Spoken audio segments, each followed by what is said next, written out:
वर्तमान में उपवास रखने और इंटरमिटेंट फास्टिंग को लेकर बहुत चर्चा हो रही है। हम क्यों अपनी इच्छा से अपने शरीर को जरूरी पोषण से वंचित करें?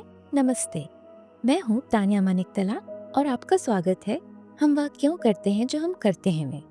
इस श्रृंखला में हम कुछ परंपराओं और रिवाजों के पीछे छिपे अर्थ को समझने की कोशिश करेंगे।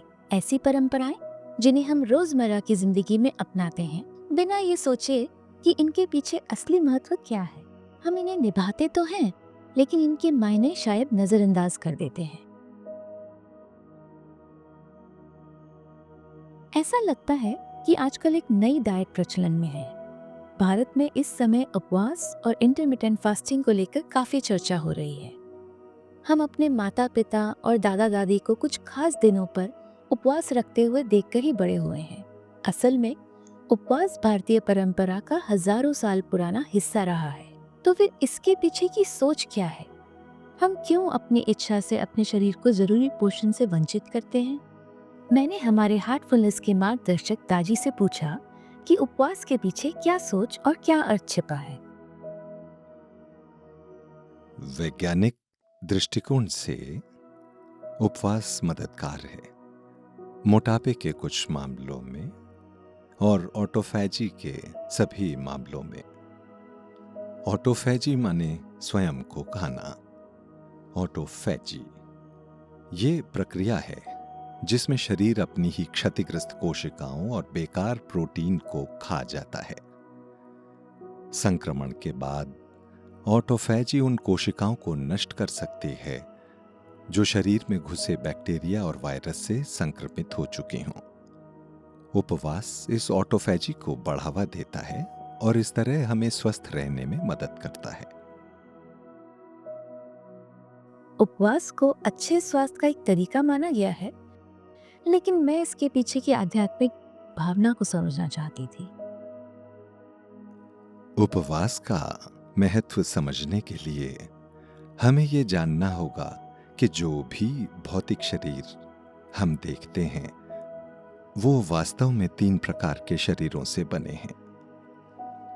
हम बने हैं स्थूल शरीर से, भौतिक शरीर, सूक्ष्म शरीर से, मन, और कारण शरीर, आत्मा। इन तीनों शरीरों को पोषण की आवश्यकता होती है।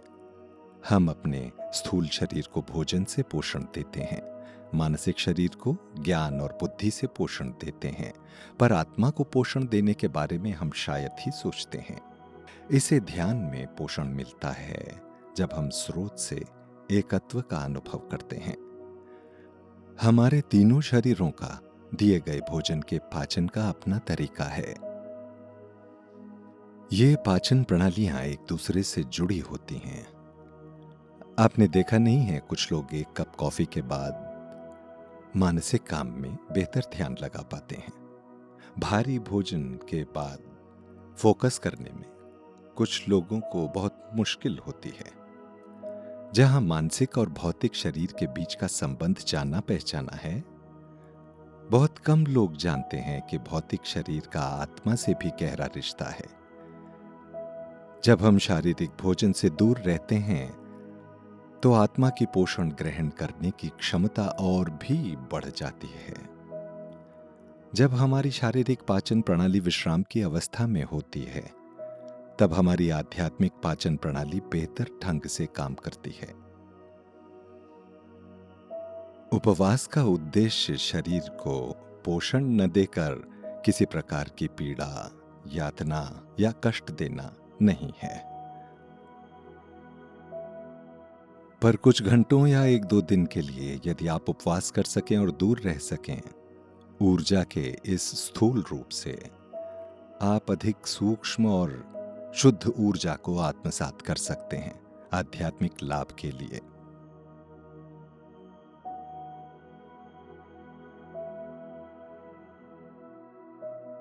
वाह, मैं तो वास्तव में यही सोचती थी कि उपवास किसी विशेष देवता के प्रति भक्ति दिखाने का एक तरीका है जिसमें उस दिन भोजन का त्याग किया जाता है। लेकिन लगता है कि त्याग से कहीं ज्यादा कुछ प्राप्त हो रहा है। दाजी ने बताया कि शारीरिक पोषण आत्मा के लिए सूक्ष्म ऊर्जा के अवशोषण को प्रभावित करता है, लेकिन मानसिक पोषण का क्या? जैसे कि हम कौन सी किताबें पढ़ते हैं या इंटरनेट पे क्या सामग्री देखते हैं, यह आत्मा के पोषण की प्रक्रिया को कैसे प्रभावित करता है। ये हमारी चेतना पर भी गहरा असर डालता है। जब हम हिंसात्मक या रोमांटिक साहित्य पढ़ते हैं, वो हमारी चेतना को उसी के अनुसार प्रभावित करता है। यही चेतना फिर उस सूक्ष्म ऊर्जा के अवशोषण को भी प्रभावित करती है जो आत्मा को पोषण देती है। हालांकि हमारा मानसिक क्षेत्र इस अवशोषण की प्रक्रिया में भी मदद कर सकता है। यदि हम स्वीकार करने के भाव में रहें तो हम इस सूक्ष्म ऊर्जा को और अधिक आत्मसात कर सकते हैं। आत्मा को समृद्ध करने के लिए उपवास के समय हम ध्यान में समय बिता सकते हैं।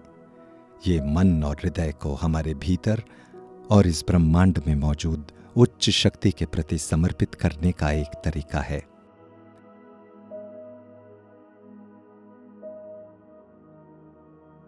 यदि उपवास इस भाव के बिना किया जाए तो वो समझौता है और व्यक्ति को इसके असली लाभ नहीं मिलते। इसीलिए पुराने समय में लोग उपवास के दिन भजन गाते थे और पूजा करते थे। इस्लामी परंपरा में भी रमजान के महीने में पवित्र कुरान पढ़ने के लिए प्रेरित किया जाता है। यह वाकई दिलचस्प है, लेकिन फिर सवाल उठता है कि हम उपवास के लिए कुछ खास दिनों को ही क्यों चुनते हैं। जैसे कि रमजान के महीने में ही उपवास क्यों रखा जाता है, या फिर एकादशी के दिन उपवास को इतना महत्वपूर्ण क्यों माना गया है। हमारे पूर्वज चंद्रमा की गति के प्रभाव को अच्छी तरह समझते थे। चंद्रमा की चाल और ये सब चंद्र नाड़ी से जुड़ा हुआ है। चंद्रमा का प्रभाव हम पानी और महासागरों पर साफ देख सकते हैं, जहां वो ज्वार को इतना बढ़ा सकता है कि पानी 20 से 30 फीट तक ऊपर उठ जाए। सोचिए, हमारा शरीर लगभग 70% पानी से बना है। चंद्रमा का प्रभाव अमावस्या या पूर्णिमा के समय हम इससे बच नहीं सकते। कुछ लोग तांबे के घर वगैरह बनाकर इन प्रभावों से बचने की कोशिश करते हैं, लेकिन ये संभव नहीं है।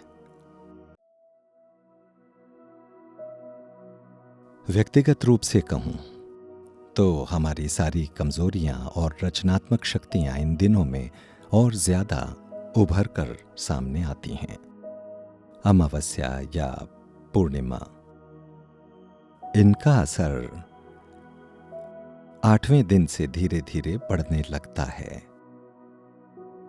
8वें दिन से पूर्णिमा के बीच 11वां दिन जो एकादशी है, यदि हम उपवास करें तो ये नकारात्मक प्रभावों को हटा सकता है काफी हद तक, जो हमारी मानसिक स्थिति और भावनात्मक स्थिति पर असर डालते हैं, और हम अपनी साधना को बेहतर कर सकते हैं यदि हम एकादशी का उपवास करें।